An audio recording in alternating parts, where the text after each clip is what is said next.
瞓醒之後我冇事啦，但係個神像翻嚟啦。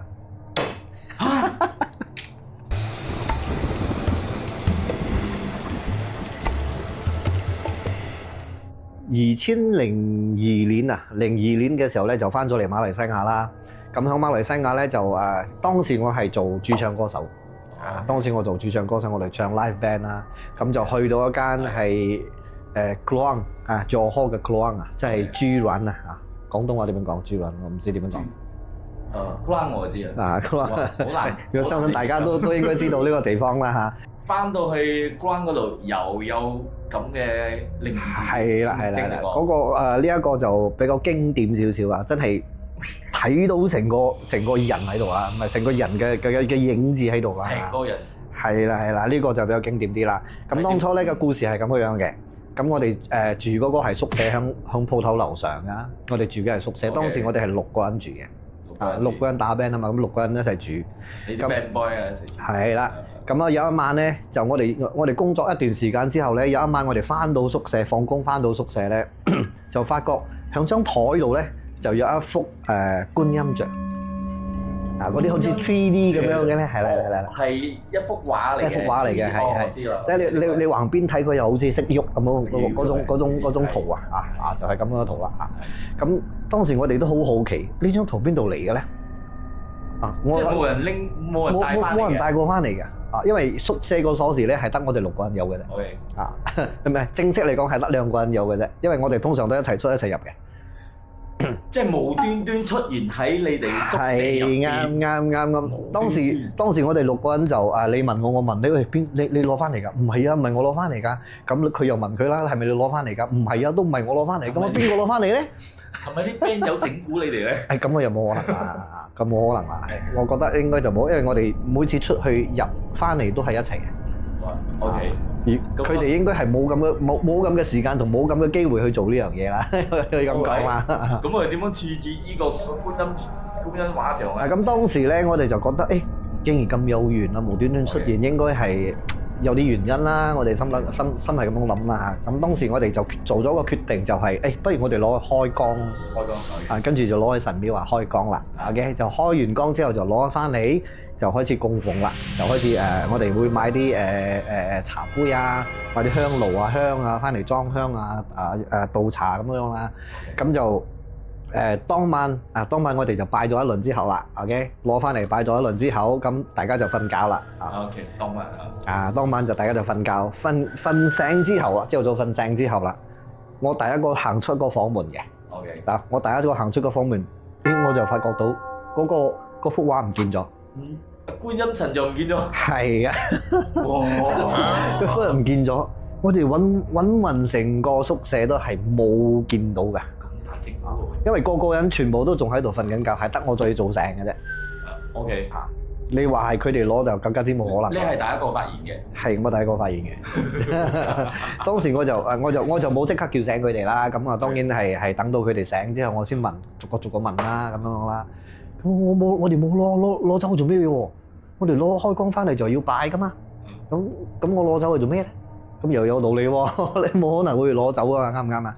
哇！呢個觀音唔到24小時又唔見咗，唔到24小時真係又唔見咗啦神出鬼沒咁樣又無端端出現，無端端又消失咗，係嘅。跟住咧就當日咧我就開始身體唔舒服啦。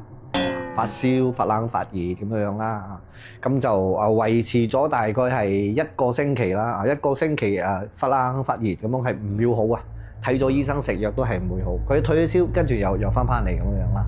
咁我哋始終都係揾唔翻嗰個神像，即係嗰幅畫。即係呢1個星期，你哋都不斷咁樣去尋找。都係啊。係啊，都係不斷咁尋。有冇可能被風吹走個咁大幅？邊度風吹走啊？都有啲重量嘅。會攝喺啲台罅咁啊嘛。其實正式嚟講，嗰張台咧就好似一張空殼嘅台咁樣，下邊係冇拖箱，咩都冇背板，所以你冇可能係攝咗入去嘅。所以我哋都查過晒㗎啦，係真係冇發現。當時我哋成個禮拜我哋都放棄㗎啦。算啦，應該冇緣啦，就我哋心諗啦嚇。咁我就病到七彩啦，因為又唔可以翻工喎，翻工又辛苦，一個話病足一個星期，係病足一個星期，係得我個啫，其他冇事。咁好彩。得我個 OK， 跟住落嚟咧就有一晚咧，佢哋翻工啦，翻工佢哋翻工係響樓下啫，咁我係住響樓上。OK。咁當晚係得我一個人啦，咁當然啦，因為發燒嘛，你會飲好多水，咁飲水當然係會去廁所啦。咁喺我哋嘅房咧，要行去廁所咧係要經過個天井 ，OK， 經過個天井，跟住經過個廚房先至可以入到廁所嘅。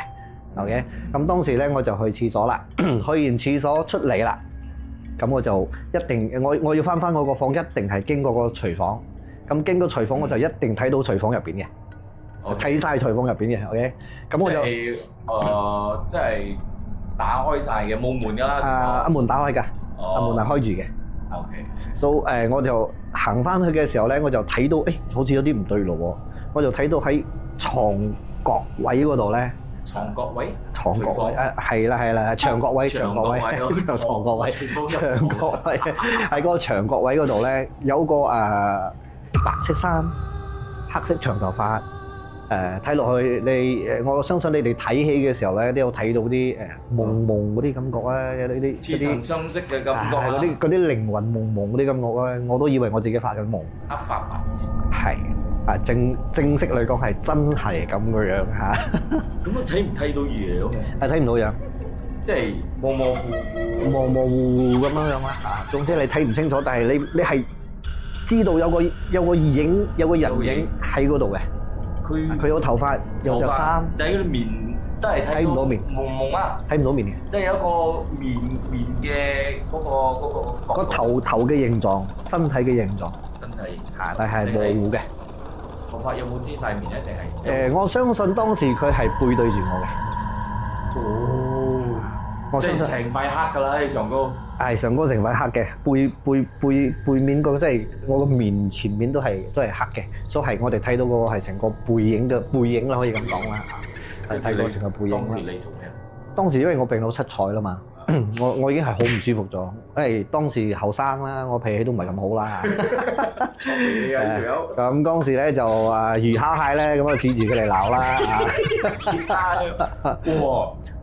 真係真係咁樣鬧指住佢哋鬧完之後咧，咁我就行翻房嗰度瞓覺啦，冇理佢啦。即係鬧完之後冇理3-7日走。我就走啦，我走完我去房度瞓覺。聽朝瞓醒我冇事咗啦。當時係咩鐘點？當時應該係差唔多11點幾啊。夜晚係11點幾嗰段時間。哇！咁你好地啲喎，翻入房瞓覺就一概不理。其實我想理都冇，我都冇心情，亦都冇體力啦，已經係因為我已經係攰賴咗啦。其實我行去廁所我都好勉強咗㗎啦，已經係。所以當時就鬧完之後咧，我就翻房瞓啦。瞓醒之後冇事啦。跟住仲有一樣嘢仲神奇嘅嘢。OK。瞓醒之後我冇事啦，但係個腎臟翻嚟啦。腎臟翻嚟，係啊！嗰晚見鬼，第二日腎臟就突然間，ปุ๊，係啊，啱。又係你第一個發現，又係我第一個發現，所以呢個就係最好，即係我自己都難以置信嘅一樣嘢嚟嘅。哇！你真係呢樣嘢。呢個腎臟你鬼像嚟㗎，你哋拜緊呢個。其實我哋個個都係同一個諗法啦。呢個應該唔係神啦。所以當時我哋就將呢一幅畫就送翻去呢個神嗰度。送翻嚟，當日就送翻嚟。當日就送翻去㗎。從此之後就冇事啦。我冇事啊。嗰個就係我真實見到嘅第二個靈異事件啦嚇，真實見到有嘢見到㗎啦嚇。好神奇喎！係真係好神奇㗎，我自己都唔敢信，我到今時今日我都好深刻印象呢兩件事啦，講真嘅。當時係咩年份啊？當時係如果冇記錯，應該係2002年啊。2002年，你都係廿幾歲。廿幾歲啊，唔知係24、25、23、24歲啦，咁上下啦應該係。又唔小心暴露自己身份，自己歲數添。仲年輕益仲啊！得閒唱翻幾首歌好勁啊！嗱，band boy 嚟㗎，係咪搞笑咯？哇！前面嘅觀眾，你有咩感想咧？睇完呢件事之後，我相信前面啲觀眾可能話有冇搞錯啊？有冇咁真啊？呢度我補充一下，當時你見到戲喺廚房嗰陣時係開燈，閂住燈係着住燈嘅，開住燈嘅，開住燈，好光猛，好光猛嘅。因為我哋廚房個空間好細咧，我哋一個長燈管咧，一照就好清楚，乜嘢都睇晒㗎啦，係咪真係？因為我哋不嬲咧，廚房同埋廁所同埋走廊嗰度咧都係開住燈嘅，即係方便我哋半夜要去廁所啦，因為你要行一段好長嘅路先去到廁所嘛，嗰度又暗啊嘛，所以我哋就開住個燈。長期開住燈。長期開住燈嘅。總得嚟講，電費又唔使我哋俾㗎嘛。當時電費平啦。